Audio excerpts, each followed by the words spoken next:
most important things that you can do on your PC. It's the brain of the computer after all.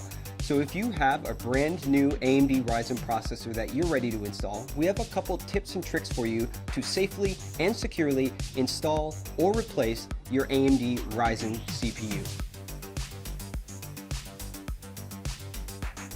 The first thing that you have to know is that electrostatic discharge, or the little zaps that you build up by shuffling around on carpet, those can actually be dangerous for the sensitive electronic components in a CPU. But there's a way to deal with that. First, don't build a computer on a carpet, don't build it on a rug. Hardwood floors or even tile floors would be best. Secondly, you can deal with electrostatic discharge with an ESD strap. On one end, there's a wristband that you simply put on your wrist. And on the other end, there is sometimes a plug, like ours, which goes into a technical bench that is grounded, or there's a clip.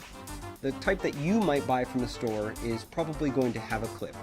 To use that, you would simply turn the power supply off on your computer and then attach the clip to the power supply.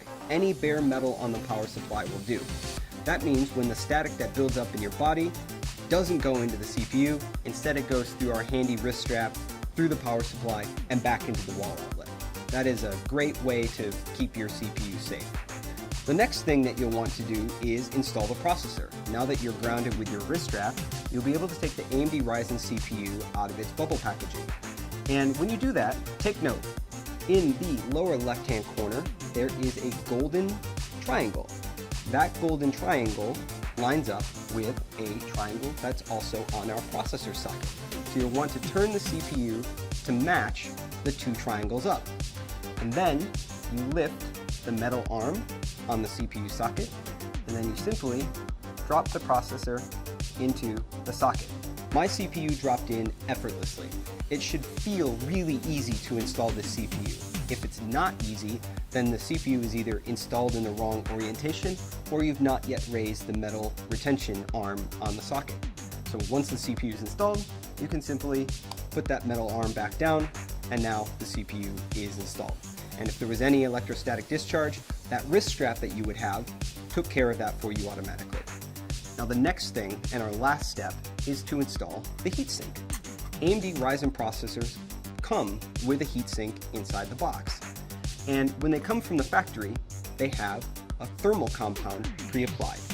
That thermal compound ensures good heat transfer from the processor to the heatsink and out into the world. It helps keep your processor running cool and quiet. Now, if you've installed and removed this cooler a couple times, that thermal pad might be worn. You can clean it off with isopropyl alcohol, very easy. Now, what happens when that thermal pad gets worn out is that it must be replaced with aftermarket thermal compound. You can buy this from any online electronic retailer, and it only costs a few dollars. This thermal compound is really easy to apply, comes in a plungered syringe more often than not, and there are a few ways to put it on the processor. Many people advise a large dot the size of a pea or 2 peas in the center of the CPU, and then when you put the heatsink on, it will spread out evenly across the processor.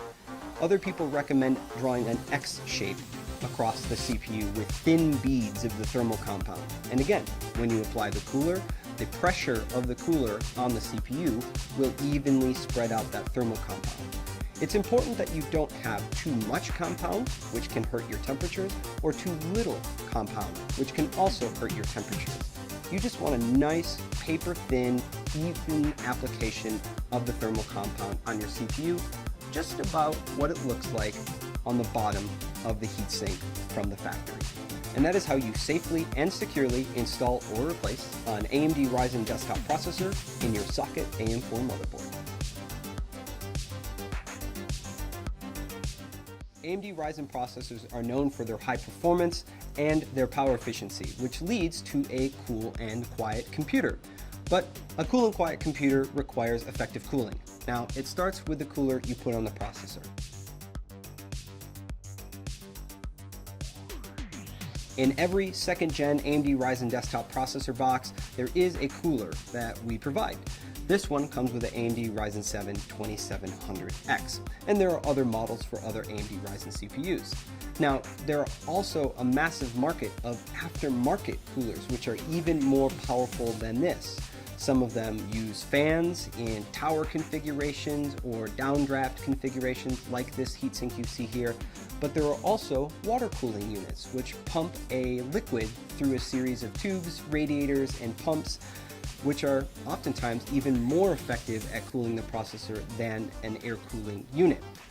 Regardless of what you choose, you want to make sure that the thermal capacity of your heatsink, often rated in watts, such as 95 watts or 140 watts, is enough for your CPU. And it's a good idea generally to have more cooling capacity than you need. So if, for example, you have a 95 watt CPU, a middle of the road, a 140 watt cooler would be more than enough and help you get the cool and quiet computer that you're looking for. And those wattage specifications, or that 140 watts or 95 watts, is almost always listed on the specifications for the cooler. The next thing you need to know when taking a cooler off of a Ryzen CPU, and let's for example say that this cooler right here is installed on our processor, it's good to give the heatsink a little twist before pulling up. That's important because the thermal paste on the bottom of the heatsink can start to cure to the top of the CPU. And that's good because that helps heat come out of the processor and into the heatsink, but it makes the material a little stiff. So you want to give it that little wiggle just to break the seal before pulling the heatsink off the processor, and that can help you remove your heatsink safely and securely from your AMD Ryzen CPU. The last thing you'll want to keep in mind is effective cooling in your PC. It is not enough to have one fan in your computer case. You'll want to have a few. Generally, people intake air through the front of the case and exhaust air out the back of the case, but some enthusiast PC chassis take air in through the front and exhaust out the top. Really, the point is that you want to have an effective amount of airflow through your PC so there are no dead zones that can just collect heat and make your processor run hotter, which adds noise and subtracts performance from you.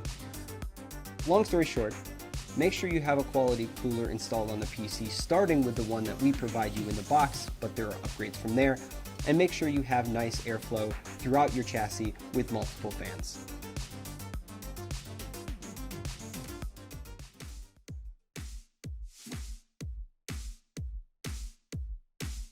Hey, I'm Robert, and I am here with Sami Mäkinen, AMD's on-staff overclocker, wrote the guide to overclocking the AMD Ryzen processor. And I'm here to find out a little more about what you've been working on these last few weeks. I understand you've been busy. That's very true, very true. So we've been doing a lot of testing in the lab just to find the limits on the Ryzen CPU and on the platform in general. There's the BIOS tuning, there is the software tuning with the Ryzen Master utility. So what have you found under air, under water, and I understand even some liquid nitrogen? Yeah, so we've covered all of those cooling methods. Starting off with air cooling, we're pretty consistently getting over 4 gigahertz, 4.1, maybe even to 4.2 gigahertz. A little bit higher frequencies, obviously on water cooling. So 4.2, even 4.3 gigahertz. And that's with all 8 cores, right? This is with all 8 cores, running benchmarks, full stability basically. Great, yeah. And now liquid nitrogen's the really exciting one. I understand you've hit some interesting records. Absolutely, so with LN2, we can basically get unlimited cooling. So under those conditions, we've been able to get the CPU to run benchmarks with 8 cores, 16 threads, at over 5.3 gigahertz. Oh wow, okay. And so, how about with less cores in effect? What kind of clock speeds have you seen? If we're just talking about the peak frequency, currently we're looking just under 5.8 gigahertz. We're here with the team to basically push the Ryzen 7 CPU to the limit. We're gonna run benchmarks, we're gonna see some CPU frequencies, memory frequencies. We're 3 points away from the record right now. Come on over here. What are we looking for? Tell me what we're looking for. 2445. 2445. 2449! Yeah! Good job, John! The highest Cinebench R15 score ever on an 8-core CPU. We beat the existing 8-core record by 5 points. So the score is 2449. Good job, man. It's a good start.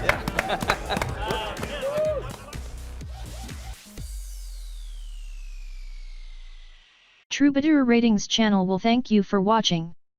If you found this video valuable, give it a like. If you know someone who needs to see it, share it. Leave a comment below with your thoughts.